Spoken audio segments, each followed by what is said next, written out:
What's going on, everybody?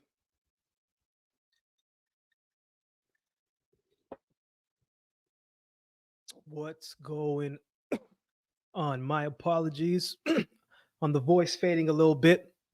I'm talking a whole lot today. Well, everybody's doing well, man. It's been we missed the last couple episodes of the weekly show, but we're back this week. So we focus on that, man. Hope everybody is doing well, man. Massive card of boxing this weekend. Hopefully, people are catching up a little bit of the Olympics and seeing what's going on there. Definitely an exciting time in the world of sports. Man, we got a lot of different things that we're gonna discuss today. Last week, not last week, the week before, cut a little bit short, but today we actually have how we usually would do it, a full show, a full rundown, bunch of different topics. I'm gonna go through them real quick for those that will join now, and for those that will watch the replay, touch on things a little bit later. Thank you for taking the time for coming in. So what we got on deck for today, obviously we're going to talk a little bit of the boxing recap, talk a little Claressa Shields. We're going to talk about Ergashev and his performance. And we're going over to the UK, talking about Derek Chisora and Joyce, that fight. And as we know, it's Terrence Bud Crawford and Israel Madrimov fight week. I got all my predictions up for that full card, but that card potentially could be the card of the year. It has that type of potential. Will it be that? We'll see on the night. But we're going to touch on that. A little bit of boxing news, a little Q&A segment. And of course, we're going to close out with the quote of the week. And then we'll get on out of here.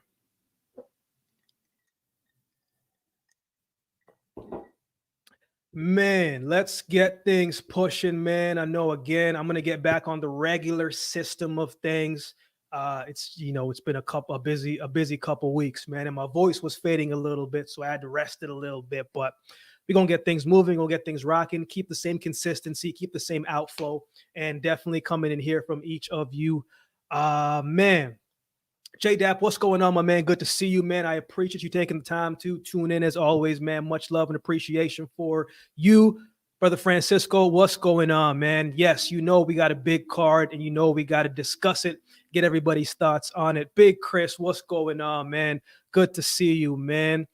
Man, it was a big weekend of fights over in the UK, Chris, man. MMA was hot over there too. So it was a massive, massive weekend for you guys as well, too, man. And we're going to talk a little bit of Joyce and where he could be going next. But let's jump into things, man. Let's talk a little bit of that Claressa Shields card. Let's talk a little bit Ergashev, man. What do you guys think about this fight if you saw it? Obviously, we know Ergashev and the Matias fight. And Ergashev he looked rough, man. That's not the same Ergashev that I remember seeing even prior towards that fight and leading into the Matias fight. He looked different. Julian Smith, for those that don't know, I believe he's deaf, right? So there were some things that they were talking about the ref saying, man, why is the ref letting him punch a little bit more past the bell? Well, it's he probably couldn't hear the belt. So I don't know if the ref was fully educated or informed to know that, but that's something that I kind of found out after the first couple rounds. I saw somebody talk about that. I was like, oh wow, what I'm saying, that makes sense why every single round is kind of punching past the bell. But man, I thought he fought a good fight. Now his style was a little bit all over the place to me, a little wild at times, but man, he was getting through with some nice shots on Ergashev, man. He was, and I don't know if Ergashev's, chin got beat up quite a bit when he fought Matias, but every time that Smith touched him, it looked like Ergashev was in trouble. It looked like he was feeling every bit of it. So I thought it was a good win, man. Ergashev is in a tough position now. A lot of people were picking him to win by stoppage, which makes sense. But man, he did not look good at all. He did not look good at all. But Let's keep things pushing. Didn't want to touch on that one too long. Let's go over to the main event, man. Claressa Shields stops Vanessa Lepage-Joanisse in 2 rounds. First of all, what did we think of Claressa Shields as a heavyweight? What did we think of her as a heavyweight? Personally, I thought it was a good fight. I already thought that in order for Vanessa to win this fight, you know, obviously in boxing, anything can absolutely happen. No doubt about that. But at the same time, man, it was going to take some type of like miracle and then some for me personally to see how Vanessa was going to beat Claressa Shields.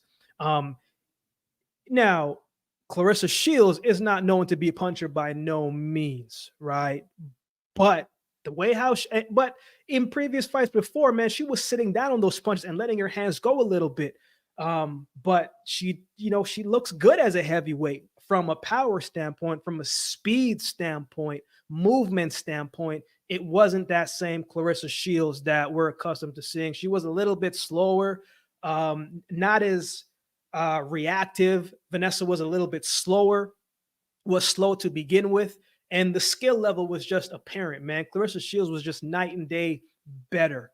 So I thought it was a good performance, but I'm really not sure how I feel about her fighting at heavyweight personally for me. I would like to see her stick in that 160, 168 type of frame. I think 175, man, her movement is just not as efficient, not as sound as it usually is. But she's also in a strange positioning because she's kind of beat everybody, and if she's going to go down, I don't know if she could possibly make that 147. I don't think she can make 140.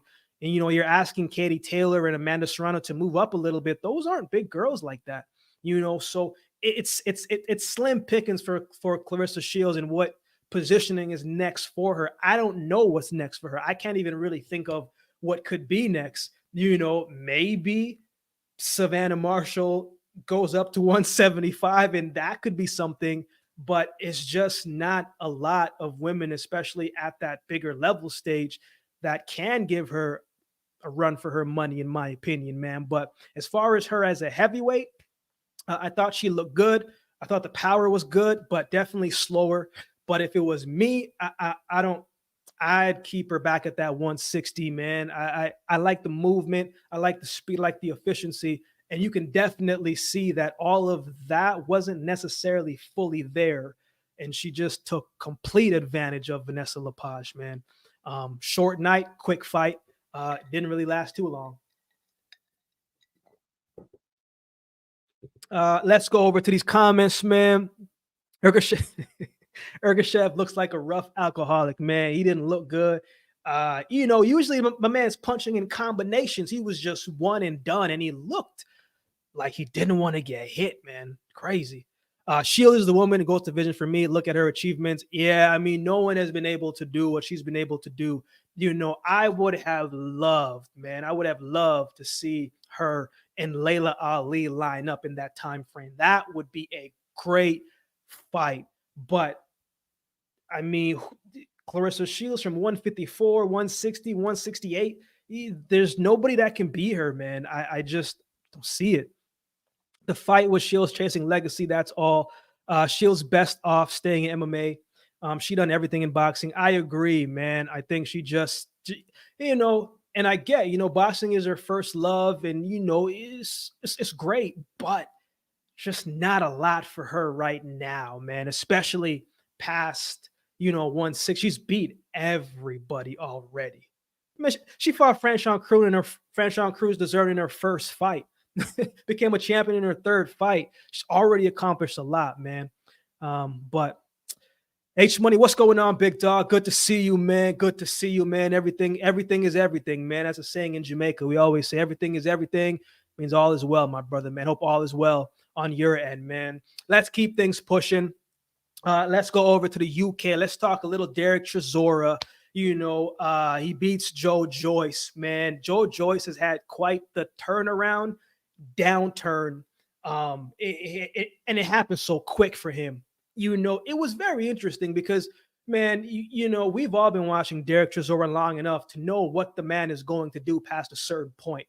There are times when Chisora fight, he's gonna look exhausted, he's gonna look winded. It's gonna make you think like, how is this man going to be able to finish this fight? And then he goes and he retreats to the corner, and all he's doing is just trying to land that big shot, and he's using the ropes to lay a little bit to set the trap. And Joe Joyce fell for it, man. He fell for that trap, and he came and walked right into some big punishing shots, and the chin that made Joe Joyce so successful, man, Big Bang took all of that away, man. Joe Joyce now is fighting hesitant. When Chisora dropped him, I was just like, yo, that's a big downturn for Joe Joyce, man. And the thing with Chisora too is, he always finds his way to get these opportunities for these big fights, man. He seems like, and Chris, you can tell me a little bit more, man. It seems like Jack Chisora is loved over there in the UK, man. Promoters love him, and he's always getting these big fights. And he's got a bunch of losses on his career. But the one thing I like about Derek Chisora, man, is he's just fighting for the love of the sport. And he is going to give it everything that he's got. And he's going to make it an exciting fight. He's fought a bunch of the top heavyweights, some of them more than once. Tyson Fury 3 times, Anthony Joshua. Who else? Off the top of my name. He's fought everybody. He's fought everybody. But he is going to get more opportunities now at 40 years old. Joe Joyce, 38 years old, 3 losses coming on the resume now, it wasn't the greatest fight against Ali Cash. I don't know, man. Joe Joyce, man, where does he go from here? I'm saying, like, what's next left out there for him? Is he going to be some type of gatekeeper now? Like, I don't really see him being able to come back in that top heavyweight division. It's funny, a couple of years ago, we were talking about Joe Joyce being the juggernaut, the guy who is possibly the one to stop AJ, to beat Tyson Fury, to be in that mix. It's crazy how turn of events can happen just like that, man. I don't know where he goes right now, but it was an exciting fight. I enjoyed that fight, a good heavyweight fight, but rough turn of events for Joe Joyce, man. Shields probably gets paid more in MMA than she does in boxing, man. I agree. I wouldn't be surprised if Dana White, signs her. She goes to MMA rather than PFL, UFC rather than PFL. That would be big. That would be big. And her and Chris Cyborg going back and forth too. That would be a great fight. Well, even boxing, that would be a good fight. Chisora won fight easily, in my opinion, despite both taking huge punishment. I said Joyce was finished before this fight. Now Joyce should retire. You can't lose to a journeyman. Joyce was badly overhyped, unfortunately, all because of his chin. Let's be real. Before Zhang, he didn't face a fiery puncher like Zhang. Absolutely. Always said Joyce fights like he's underwater. Said it before Zhang fights. So I was proven right on Joyce being overhyped and overrated. Man, his style is just so simple.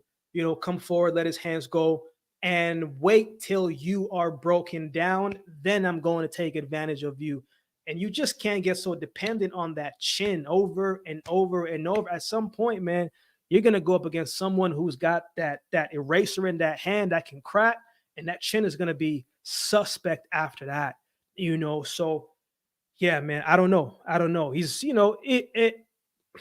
Joyce, he's got the Olympic medal, he's been done well for himself. He's just not going to be one of the top guys, and which I'm not, for a guy who probably doesn't really like boxing all that much. He's good at it, or probably doesn't like it all that much to some extent. Some might say he underachieved or he overachieved, as far as accolades. Nah, he's not there. But if he is just doing boxing because he's good at it, maybe that's as far as he can go, Would like Chisora to retire. As much I called him serial loser, fair play to him for Chisora last 2 fights. He should face Ortiz. He should be in a wheelchair, soft baby on Juice, Jarrell Miller. Man, I would like to see King Kong back in the ring. Give me a Chisora and Luis Ortiz. I like that, Chris. I like that, man. Give me those two fights. Yeah, I like that. But let's keep things pushing, man. Let's not spend too much time on that. Let's talk about some of the fights that's happening this week. This week is obviously Terrence Buck Crawford and Israel Madrimov fight week. Also on the cards, I got all the predictions up for this one. Two new ones are up now: the Anderson Bacoli and the Ruiz and Miller. I'm gonna get the main event one up tomorrow. But in Madrimov, but Pitbull Cruz and Jose Valenzuela, David Morrell and Hot Rod, Ortiz Miller. What fights are you guys looking forward to the most? Like, what's the most exciting for you guys? You know, in the comments of some of these videos, more people are saying the more exciting one for them that they're looking forward to the most is that Anderson and Bacoli fight, because, we're going to find out a bit about both men, man. Especially when we saw Anderson and Charles Martin, we're going to figure out some things for those two cats on this opponent. But I think this has the potential to be the card of the year. Will it be? We'll see. Obviously, we'll see how everything unfolds on the night. But I think this is a very balanced card. Some really good fights, man. I'm very curious to see what Bud's going to look like in 154. I'm not saying he's going to look bad by no means. I think Bud is one of those guys that seem to always stays in the gym, always in great shape. Even if he's not training for a fight, he seems to always be in, good maintaining shape and exercises and boxes and trains for life and not just for a fight. So I don't think the layoff is going to be anything too crazy for Bud. Madrimov, man, he's going to be in a position where he's fighting a switch hitter and a guy that can move, orthodox southpaw, good footwork, guy that can punch. I'm curious to see if the power of Bud is going to carry to 154. Yes, it's carried from 35 to 40 to 47, but from those jumps, it's just going to be different. It's going to be different.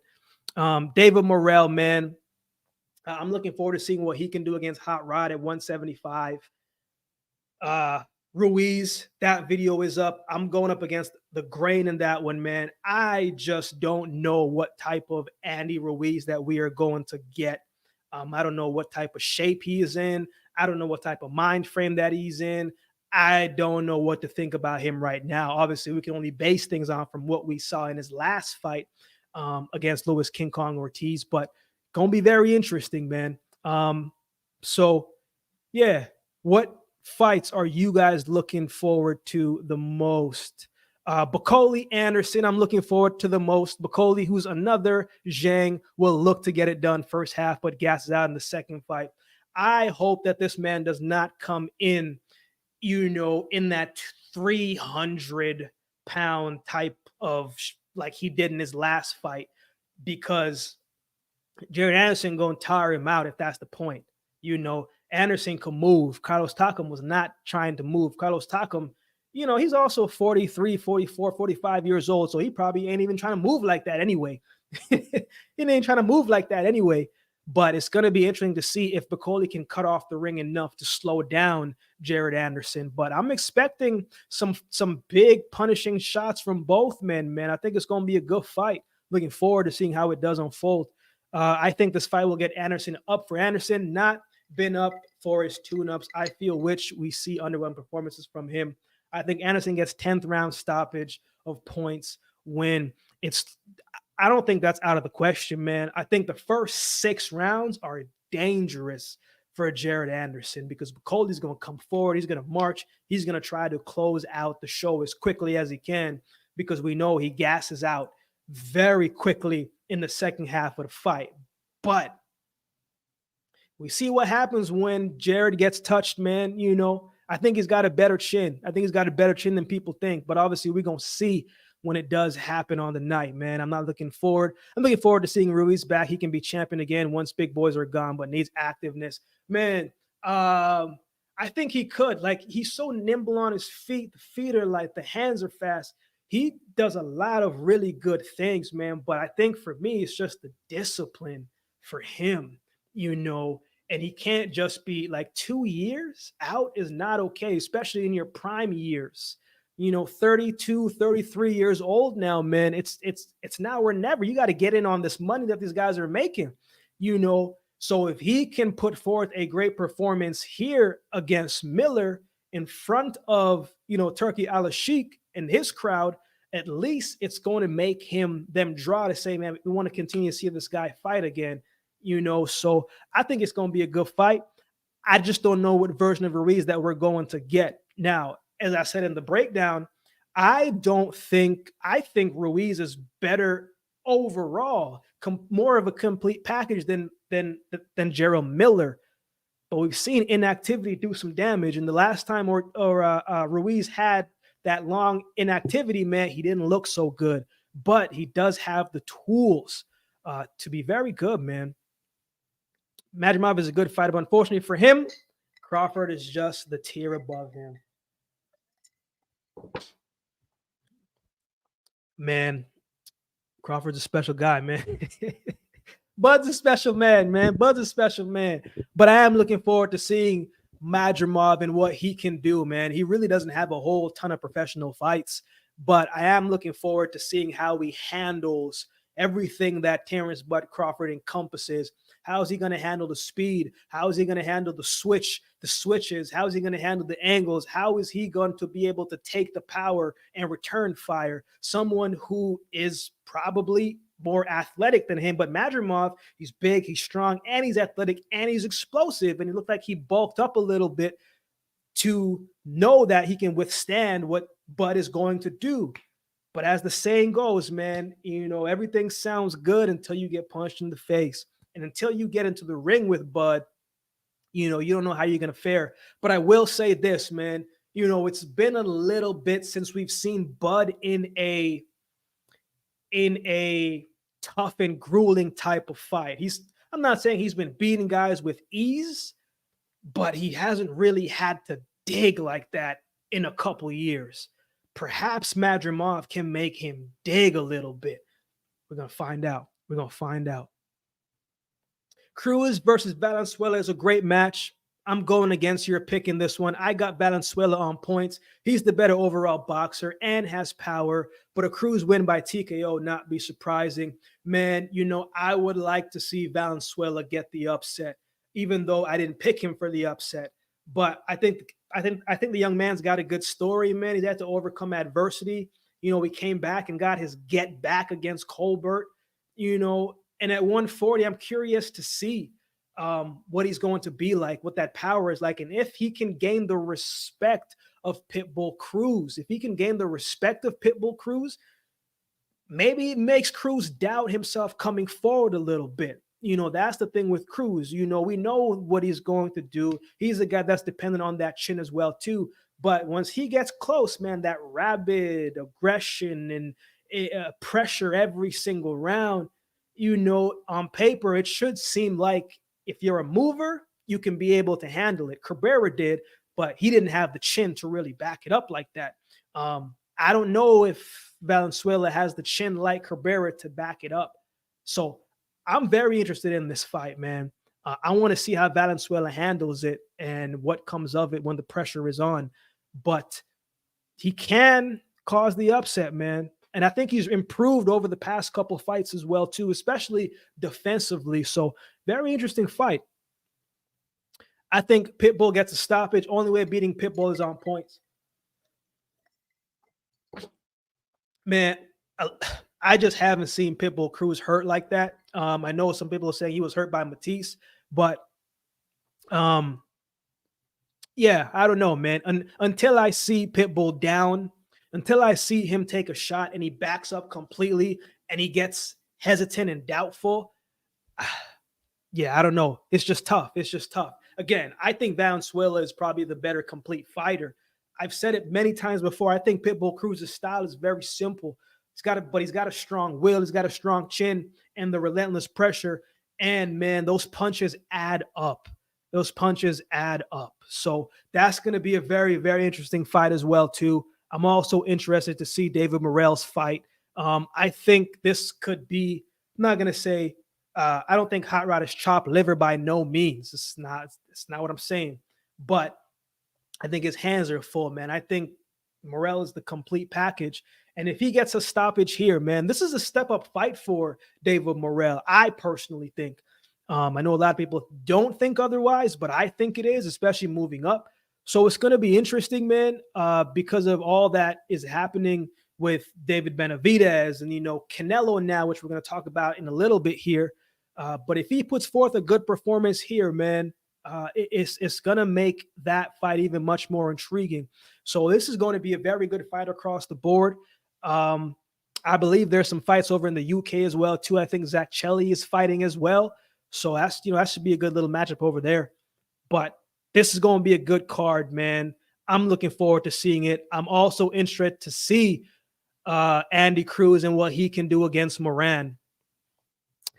Wiz Kid, what's going on, man? Put 3K on Shields. I was feeling some McDonald's that night. Any other division, man, it would be a unanimous decision for Claressa Shields all day, every day. But she did her thing in heavyweight, man. She did her thing. And at 3K, man, I mean, you could probably have some steaks, bro. You know what I'm saying? You get some steaks, man. Imagine Zhang and Bakoli. Yo, that would be, combined in the ring. That would be like over 600 pounds. Both of those cats will be coming in 300 pounds easy.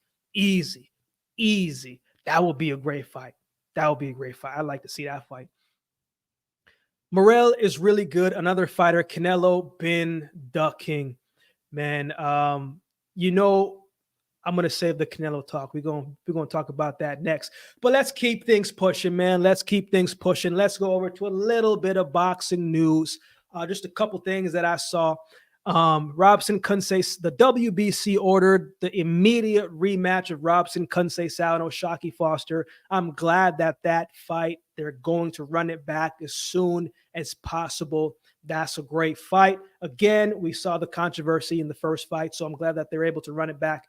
Canelo versus Berlanga is finalized for September, along with Danny Garcia and Erislandy Lara as the co-main event. Man, I did a breakdown of that video like months ago, and somebody commented on that video, and I was just like, wait a minute, like I forgot that I even made that video because I didn't know that fight was still happening.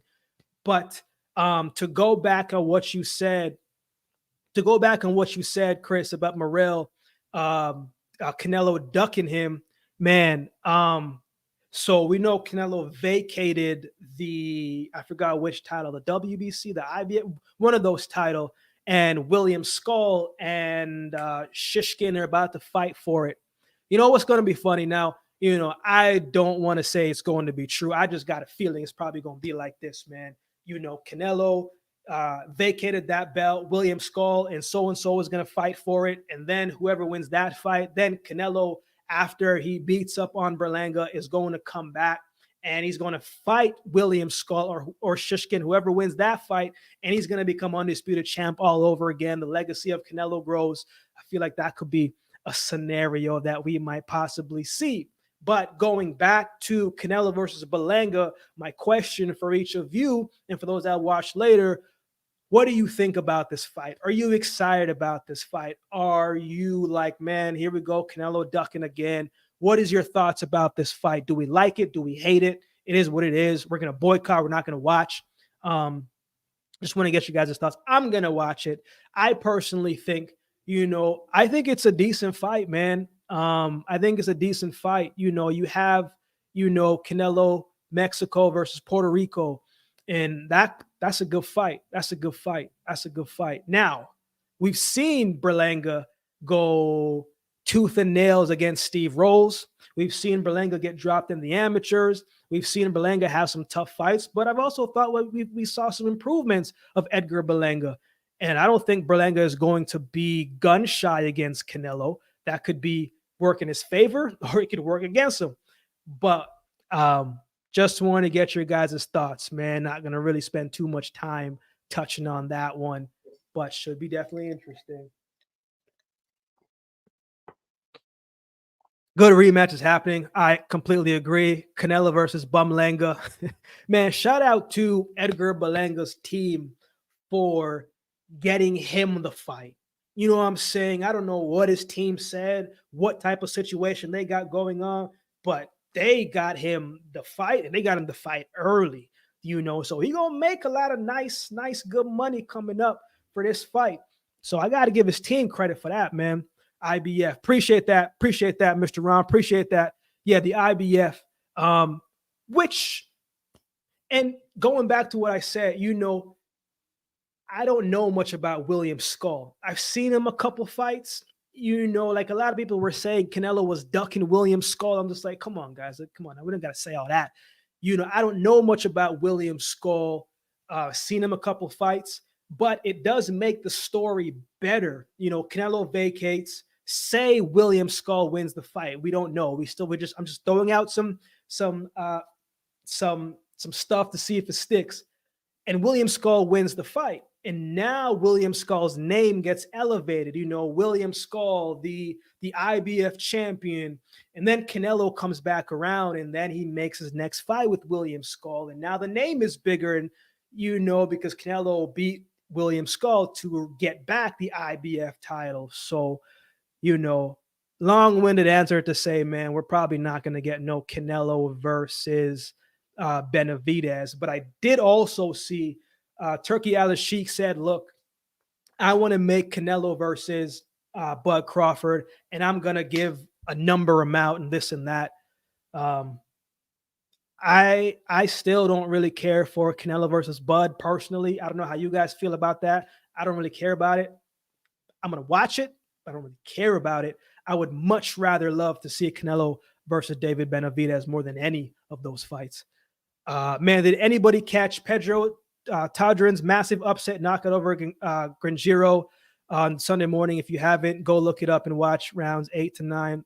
Man, I got to go back and watch that. I just saw little clips, but I also saw that he had to go to the hospital as well, too. Like, do you have any updates on that? Like, is he good? I got to go back and watch that, man. I got to go back and watch the full fight. But let me know if he's okay, J-Dap. I saw the articles that I was reading. It was looking rough for my man. Chisora won me 100. Hey, that's what I'm talking about, man. That's a good profit. That's a good profit. If it's an analogy, Canelo versus Cherry-Pick Bumlanga, it's like being forced to watch. I feel you, man. I feel you. Typical Eddie Hearn, promoter of Berlanga, throwing him in deep end already. Eddie Hearn going to get the money, man. He's going to make the fights. And he even said to Bud in a video that I saw, he said, Bud, man, since you've been getting these big fights, man, you've gotten soft. I'm like, bro, don't talk to Bud like that, man. Don't be talking to Bud like that. You're gonna get Madrimov hurt if you don't be careful, man. Only fighters Canelo been ducking is Morel and Benavidez. The only thing for me when we talk about Canelo, his biggest thing is always going to be what have you done and what have they accomplished, right? Those are the two main things why we're not going to see the Benavidez fight, and we're definitely not going to get that Morel fight, my man Chris. We're not getting that fight anytime soon, but at the same time, if we do get the Benavidez fight, it's going to be dragged out a little bit, and you're going to wait till he slow down a little bit more. But at the same time, man, Canelo, Father Time, undefeated, man. If any other organizations were like the IBF,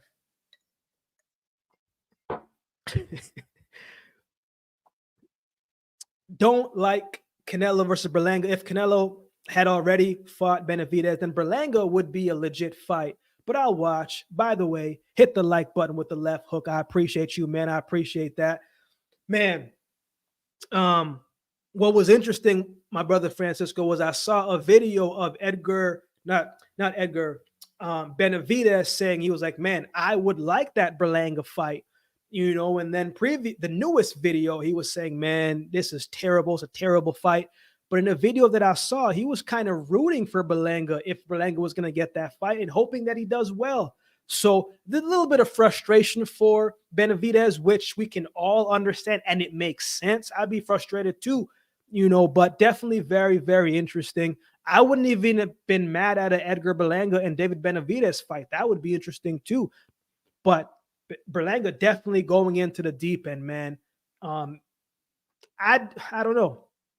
I don't know if Berlanga is going to have a long career. I could see, you know, you get the big money fight and you go from getting the big money fight to fighting once a year. And then once a year comes to 2 years, you know. But at the same time, when a Canelo opportunity comes, the contract comes, and you look at those numbers, you can't pass that out, regardless if you're getting thrown in the deep end. So I understand what he's doing, but I don't think he really knows what he's doing just yet, man. On social media, it seems like okay, but his eyes all messed up and completely shut. He took a lot of damages. Yeah, man. The article that I was reading, man, I didn't see him, but it sounded terrible. Sounded like he took a beating. So I got to go back and watch and check that one out, man. Canelo at this stage cares about money too. Yeah, the thing is, well, I guess the thing is, Canelo has so much money already. But then I rewind in my mind, like, can you ever have too much money? So I get it, but I don't get it at the same time, man. And he probably feels, I'm at the point right now, where I can do whatever I want whenever I want to do it. So what's the big deal? But it is what it is, man. I don't try to put too much sense into what Canelo is going to do, man. At this point, we're going to see what we're going to see. We look for other exciting fights that would make more sense, but I don't think we're going to get those fights, man. So let's move off of Canelo, man. Let's talk a little Fundora and Errol Spence. I don't know if this is true, but I saw some news that's saying that Errol Spence has not been ruled fit and needs more time, or the fight might be off. I don't know if you guys saw anything or heard anything, but what's your guys' thoughts on this right here, the fight being off? Was this a fight that you were looking forward to? Man, I saw Errol Spence in a picture and he had a beard. I don't remember the last time I've seen Errol Spence with a beard, man. And sometimes, he had the beard growing out, had the family out, he was kissing dolphins. I was like, man that's enjoying retirement. We might not see Errol Spence back. I'm not saying those allegations are true from what I read, but to me, the recent stuff that I've seen of Errol Spence, it looks like he is far removed from the sport of boxing. And if he is, is what it is. Shout out to you, but what did you guys think about this fight? And did you hear anything different? Because there's always a lot of things going around the internet, man, a lot of misinformation that is not true. So I want to get you guys' thoughts on it, man.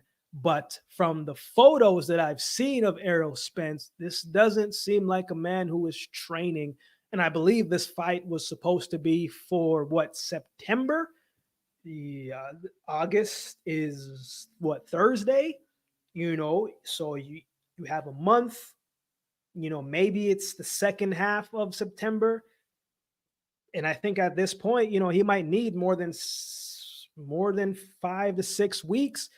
We don't know who the trainer is of Errol Spence. There's some situations there. So I don't know, man. If this is true, I've also heard that Fundora is going to fight the winner of Bud Crawford and Madrimov. So it seems like Fundora is ready to fight. It's just a matter of who. So I don't know if you guys saw that news or it came across you, but just wanted to bring it to you guys and get your perspective on it, man. But from what I've seen, Spence is in vacation mode. The big fish is up there kissing dolphins. Big fish is kissing dolphins, man. You know what I'm saying? So that's not someone who looks like they're mentally ready or prepared to want to fight. But if this is the end of the big fish, Errol Spence, man, he fought some of the top cats in the prime of their career, and especially coming off of all the injuries and the stuff that happened to him. I think he's overachieved, man, because I was not expecting him to come back post that crash or look anywhere near like his old self. And after the crash, he didn't really look 100% like his old self. There was stuff missing a little bit, but he was still good enough to beat the top guys in the division at that time, So I think we've seen, and I never want to say this, because being a former athlete myself at that level, man, you never want anybody to say, yo, we've seen the best of Errol Spence, but it may look like we have been seeing that, because I don't think he's ever 100% back from all that he's had to overcome. But you know what the big fish says, man. If he's going to fight next, what does he say? What does he say? No tune-ups, right? Big fish, Errol Spence, no tune-ups. I respect that about him, but at the same time, I'm just like, man, maybe we should take a tune-up. Maybe we should take a tune-up. You know what I'm saying? But I get it. I get it. All right, let me go over to these comments, man. Spence shouldn't be getting the shot anyway. Should focus on getting back to winning ways and activeness. I wanted Fundora versus Zhu rematch. Absolutely. Yeah, because this fight, and I don't want to take anything away from Sebastian Fundora by no means, right? He was the better man on the night. He got the win. But there's that asterisk, I'm saying, that cut made things crazy, and the fact that fight was not stopped, and the fact that Tim Tszyu wanted to continue that fight, got to give the man a rematch. Spence should be fighting at 154, but he don't like he's been training, man. Yeah, he big fish swimming with dolphins, and that don't mean nothing, but it could mean something. it don't mean nothing, but it could mean something at the same time. You know what I'm saying? But yeah, I don't know. I always want to see athletes go out on their own terms. You know what I'm saying? I don't want an injury to take you out. I don't want a loss to take you out. I want you to go into the fight and feeling good, feeling 100% like yourself. And if you lose, okay, cool. But you don't want to go in like, I don't want that to be the last memory of Errol Spence that we've seen. If it is, is what it is, but I don't want it to be that. It's not the greatest one, but I definitely think he should take, a little bit of a tune-up and at least fight twice a year. We haven't seen Errol Spence fight twice a year in a little bit. Think that Hunger Spence have taken a big drop. I don't believe he came in the Crawford fight 100%, but Spence did not make any excuses. Neither shall I. I'm 100% with you here, Big Ron, man. And when I was competing, man, there'd be races, world championships, Olympics, and I knew I wasn't 100%. I tore my quad going into world championships, but you don't want to say that. You don't want to make any excuses. But at the same time, when we saw the video of Errol Spence, there was a lot of people when he was in that room saying, yo, what's going on? But at the same time, if he didn't make no excuses, just like you said, we're going to move forward. NLC can't see Spence fighting again. Man, I just, I want to see him one more time. No tune-up fish. Now, big fish don't take tune-ups, but he's kissing dolphins right now. Who would be a worthy tune-up opponent for Spence at 154? Man, that's a great question, man. I'm about to pull up the division right now, just so we get an understanding of some of these guys in the division, because big fish don't take no tune-ups, but at 154, all right, let's see.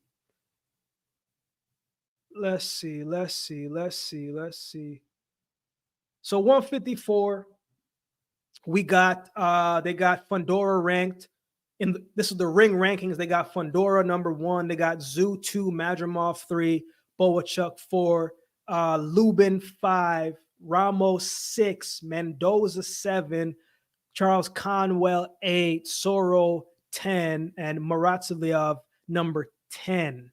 So when we look at the WBO, I look at these. I mean, in the top 10, man, I don't know. Maybe we give someone like a Jack Culkay, who is a good name, good solid fighter, but a guy who Spence should be able to beat.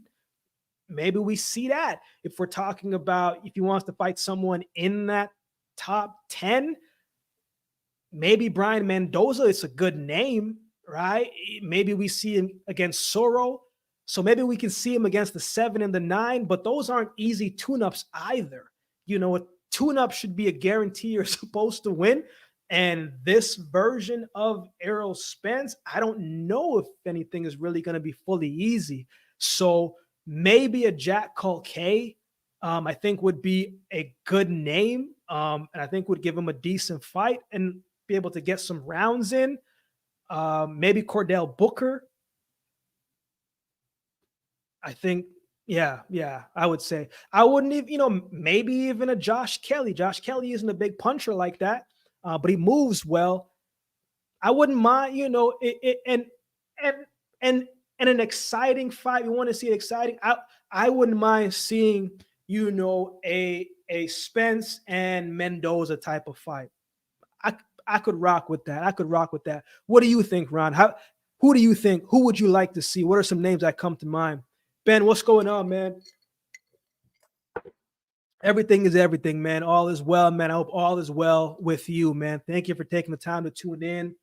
But yeah, I wouldn't mind seeing a Spence and Mendoza fight. It's not an easy fight by no means, and I like Brian Mendoza. But I think that is a fight where you could test the levels of 154 a little bit before stepping in there with the towering Inferno. Spence versus Lubin. I don't know. Let me see again where they got Lubin. They got Lubin number 5. They got Lubin number 5, Boachuk 4. Yeah, that wouldn't be too bad. Ron. That wouldn't be too bad. I wouldn't be mad at that. I want to see Lubin and Ramos get that rematch, man. But I wouldn't be mad at that one, man. But again, as many of you think, who knows if we see big fish? But let's keep things pushing. Just want to get you guys' thoughts on that, man. Let's go over to the Q&A segment of the show, man. I have a bunch of different questions that I have not answered from the last time around and from questions that I've gotten over the recent couple weeks, man. One of the other ones that I've gotten, let me check this out real quick. I got a couple of Olympic questions. So this one says, Akeem, what do you think of the Olympics so far? What's been the difference from your Olympic Games to this one? I think, well, for one, the opening ceremonies, they came on boats. You know what I'm saying? They got to rest the legs a little bit. But I've actually never been to an opening ceremony, man. I've always been in training camp. So I've been to 2 games. I have not been to an opening ceremony. I was always in training camp, so I was always watching it. But this Paris one was very interesting. Maybe some of you guys saw it as well, too. It's very interesting components. This other question says, Akeem, who do you think is going to win the men's 100? Man, that's a great question. I'm going with Kashane Thompson from Jamaica to get it done. I think it's going to be a close race. I could see Noah Lyles, Oblique, Seville possibly fighting for second or third. Fred Curley is also there, but I think it's going to be a very, very fast Olympic campaign. First says, Akeem, what is your thoughts on Keyshawn Davis? Do you think he is ready for Shakur Stevenson? Well, those guys are friends, right? So, and they've said it before, like they're not going to fight each other. So I'm not expecting to see that fight anytime soon. I think if that fight was going to happen, the money would have to be right? Money talks. And if the money is right, then we would probably see those guys in action. But I'm not expecting those guys to ever fight by no means, based on what they said. But to go back to your question, based on Keyshawn Davis, look, he's getting better to me.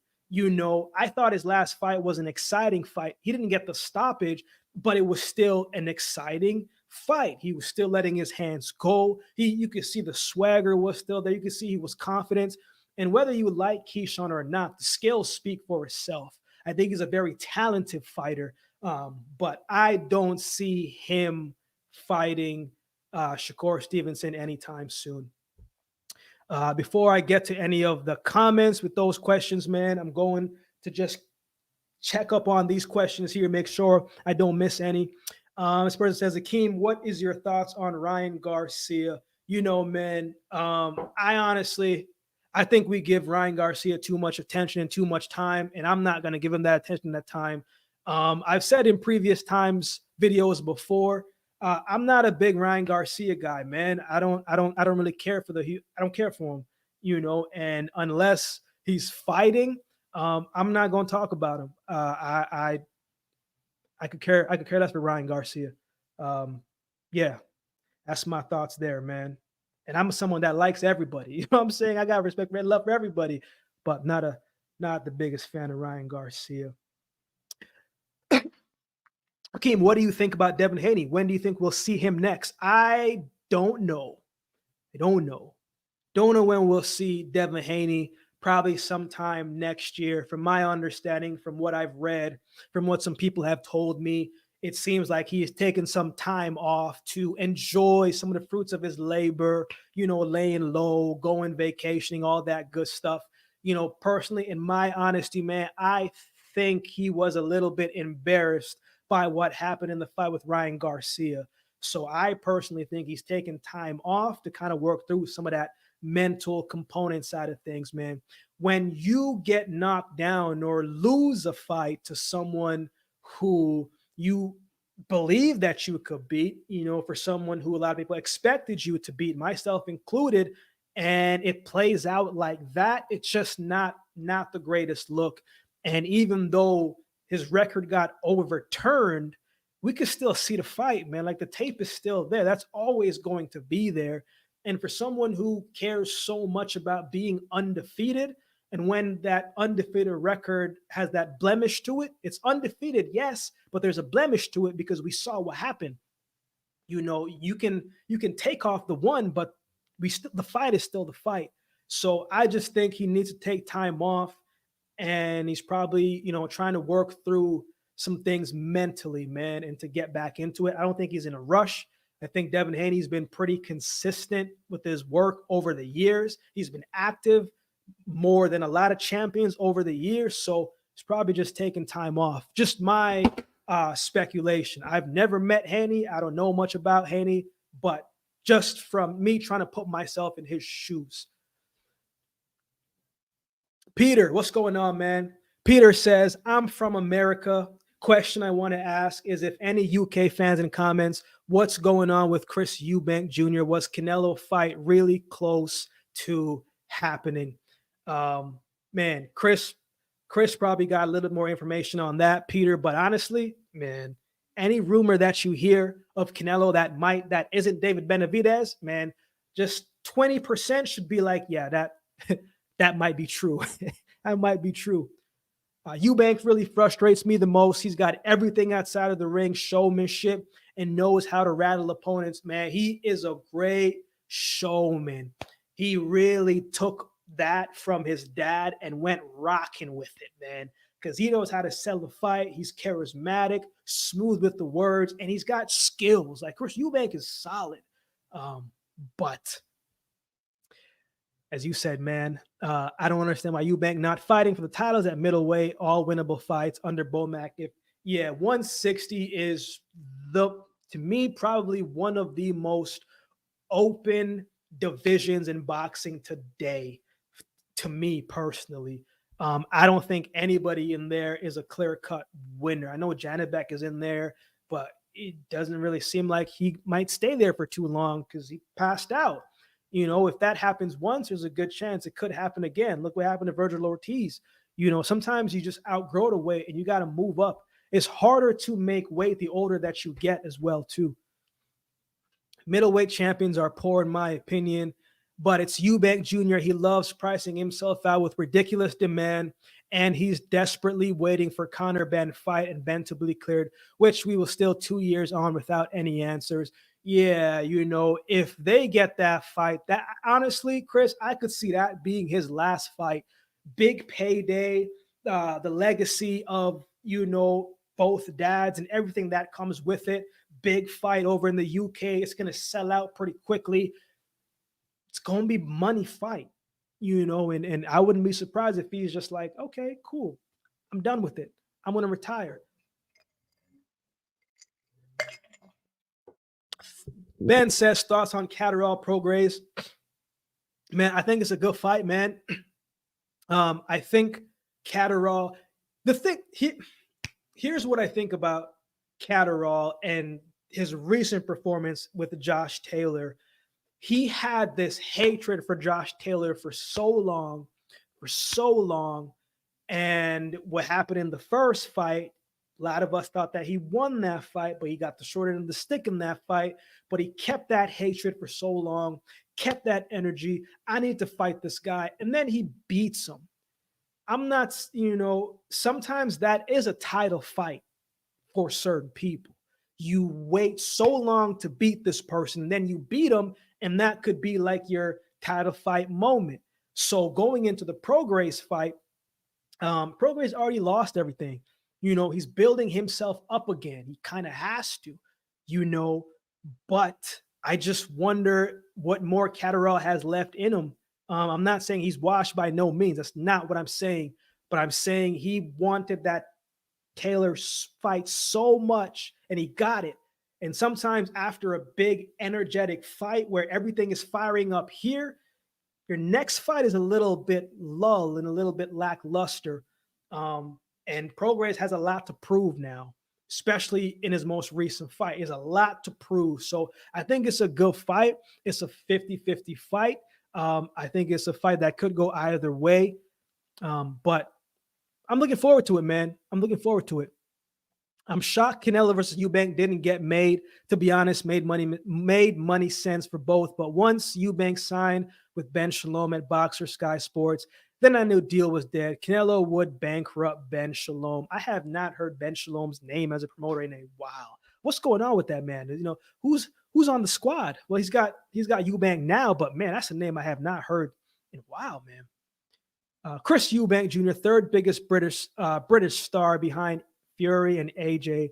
Real shame Eubank wasted his potential in career right now. How old is Eubank, man? How old is he right now? He's what, 32, 30, 33, somewhere there. Let me go to the middleweight division since we're talking about Eubank. Again, I think it's an open division. You got Janibek. This is the ring rankings. They got Janibek number 1, Carlos Adames 2, Hamza Shiraz. Hamza Shiraz should be able to unify that division and fight for a title very soon. Arislandi Lara, Eubank Jr. number 5, Nursultanov 6, Smith 7, Oliha 8, Davis 9, Kyron Davis, Tyler Denny number 10. Yeah, this is champions. Janibek got 2 belts. Adames got 1. Arislandi Lara. Yeah, at 160, man, Hamza Shiraz, man, I think it's his time to make some noise in this division and get one of those belts and make people have to come through him. Prograis fight was only big fight available for Catterall, as all the champions are busy at the moment. That makes sense. Any interested in Zach Chelly versus Callum Simpson? Man, I like Zach Chelly, man. I think he's a solid fighter. But it should be a good fight, man. It should be a good fight. I might try to get this one up maybe tomorrow or Wednesday if I can, to give my full thoughts on it. But I like the fight. I like Zach Chelly. Eubank is 34, turns 35 in September. Yeah, it's and the crazy thing is he can still get one of these belts. I mean, Arislandi Lara is fighting Danny Garcia. I believe it's at 154, so it's not even fighting for a belt, but if Lara is fighting in September, he's probably gonna need a couple months off. So Chris Eubank needs like a stay busy fight. I don't know. Maybe he fights Tyler Denny. Maybe that's something. But yeah, this division is very open to me, man. If Charlo's coming back, then he should be fighting at middleweight, complete everything at super welterweight. Yeah, that's what Charlo says, man. Uh, I I want to see some action. I want to see some action from Charlo, man. I want to see some action from Charlo. But those are some of the thoughts that I have. Any more questions? Let me get to two more questions from here before we close out with the quote of the week. This question says, Hakeem, in the rematch, do you think Tyson Fury is going to beat Alexander Usyk? I haven't heard much about Tyson Fury since that fight, man. So maybe he's in, he is taking some serious time off, rethinking things, watching some serious tape, getting everything dissected, looking at where he went wrong. I don't know, man. I don't know. I thought parts of that fight was close. I thought you could even say Usyk could have got the stoppage. But it's going to be interesting, man. I think Usyk definitely has his number now. So we're going to see the mental resilience of Tyson Fury if he can overcome this defeat. Now the perfect record is gone. And when the perfect record is gone, you got to get back to consider yourself, the greatest heavyweight of all time, as he likes. So I think there's a lot more added pressure to it, but I think it's going to be a good fight. But maybe the second time around we see a stoppage by either man. I think Usyk was close to a stoppage. I think Tyson Fury got the benefit of the doubt in that one because Usyk was putting hands on him. But I think it's a good fight. I like heavyweight boxing, man. I like the big boys, so I think it's going to be good. But yeah, I think, and I'm curious as to see what the odds are going to be like this time around. Let me get to this question right here. Hakeem, obviously the Olympics are here, and we know you've been to 2 games. But what was one of the most heartbreaking things that you saw at the Olympic Games? That's a good question, man. So in the heats of the 4x1 relays, the relays are usually the last events of the day, like the last events of the games. We're running the heats in the mornings, and the finals were a little bit later. So we're running the heats at about like 10 a.m. in the morning. And the way how it's set up, right? Nine lane track. So it was Cuba, it was Colombia. We were in lane 3. Japan 4, Brazil 5, and a couple other countries on the other side. And so we are getting in our position, right?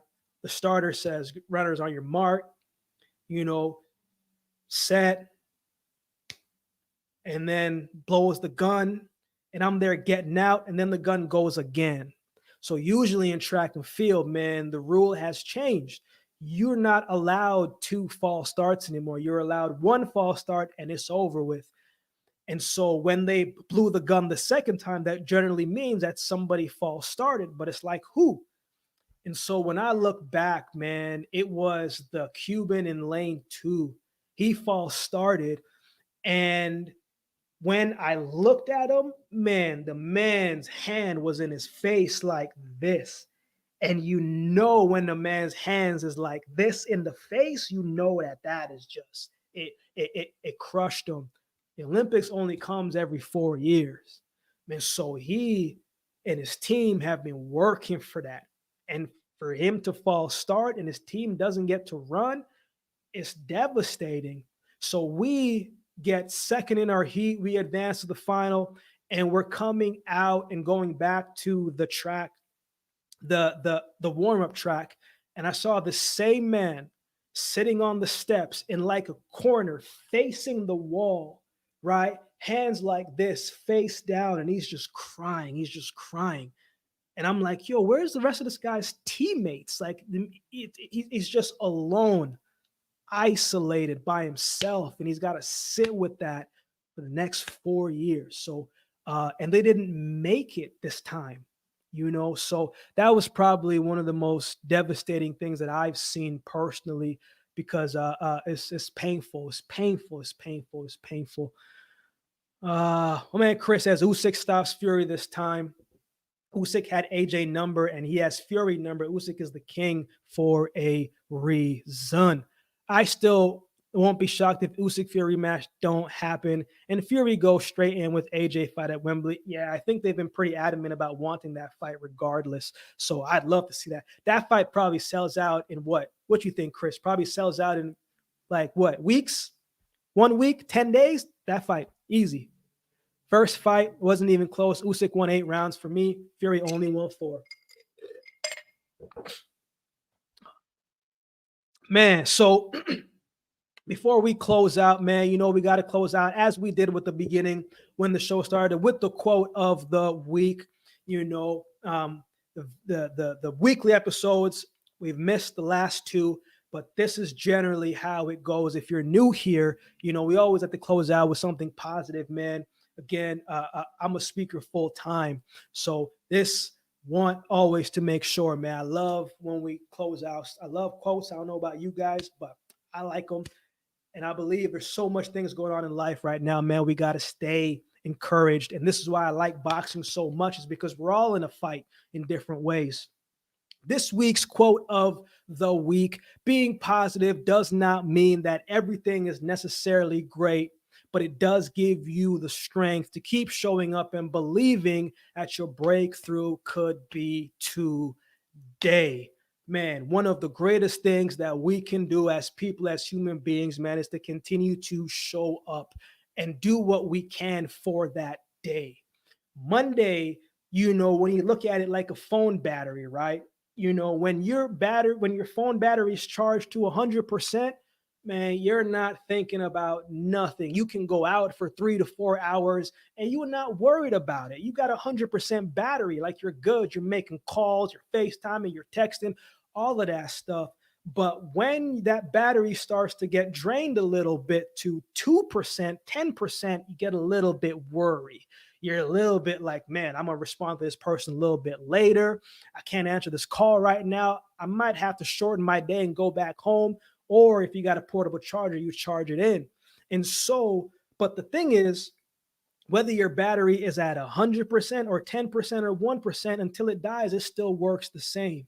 So when we start our week with Monday, we might be motivated, might be inspired, we might have a lot of energy, but then life happens. And so we may not have the same energy for life on Monday as we do on Friday. But if we can show up and give everything that we have with what we have, your energy by Wednesday might be 50%, but you can still give 100% of that 50%. You know what I'm saying? And so being positive does not mean that everything is necessarily great and everything is necessarily going smooth all the time. But it does mean, man, it gives you strength to keep going. It gives you encouragement to keep fighting. If you can wake up every single day to find something to be grateful about as something positive, if you can be grateful for the things in your life, man, it's tough to see negative things, at least in that moment.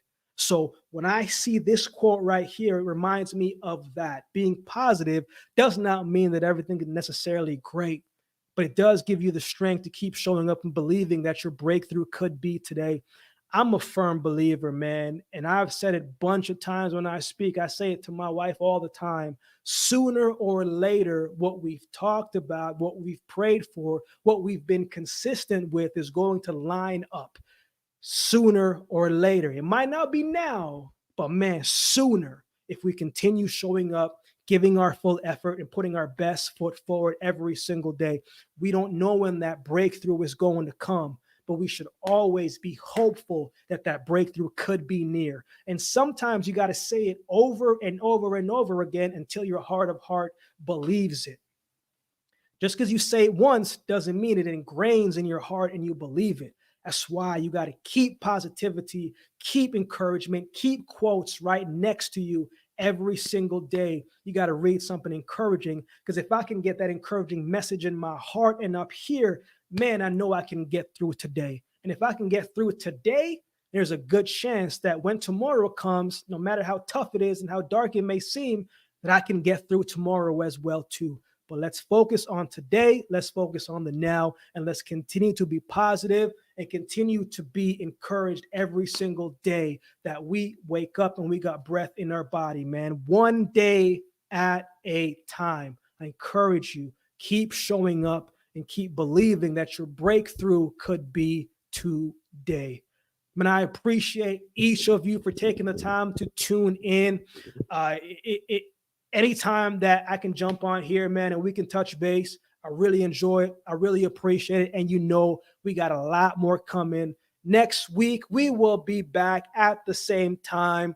I will be back at 4:30. Well, let's go 4. Let's go 4 p.m. We'll be back next week. And we're going to be back next week talking about all of the cards. There is going to be an upset, I think, on this card. But who is it going to be? Man, we're going to figure it out next week, and we're going to talk about it next week. Much love to each of you. I appreciate you. God bless. Stay safe. Keep the strength. Stay encouraged. And we'll definitely see you next week.